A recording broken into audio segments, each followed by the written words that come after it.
इतिहास जब भी सबसे सुरमा योद्धा का नाम लेगा तो वो होगा कृष्ण के चहेते अर्जुन का।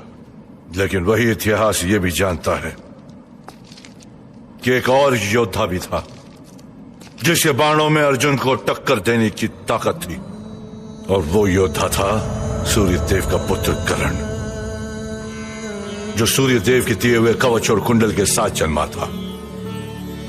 ऐसे कवच और कुंडल जिनके दिव्य वरदान ने कर्ण के बाजुओं में इतना बल भर दिया कि देवता भी उसकी ताकत के सामने कांपते थे, जिनकी शक्ति इतनी थी कि ब्रह्मांड के तीनों लोकों में ऐसा कोई अस्त्र नहीं बना था जो कर्ण के शरीर से उसकी आत्मा को अलग कर सके। क्योंकि जब तक सूर्य देव का आशीर्वाद सूर्य की किरणें या चंद्रमा की रोशनी बनकर कवच और कुंडल को शरण दे रहा था, उनका पुत्र अमर था।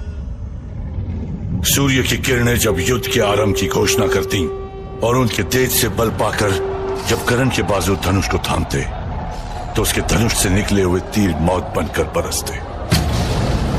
कर्ण के इस वरदान का कहर जब पांडवों की सेना पर टूटा तब कृष्ण को एहसास हुआ कि कर्ण की शक्ति का जवाब रणभूमि में देना असंभव था।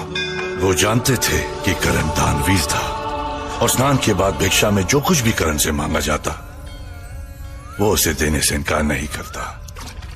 तब कृष्ण ने भेजा इंद्रदेव को। इंद्रदेव ने रूप लिया एक ब्राह्मण का और कर्ण से उसका कवच और कुंडल मांगा।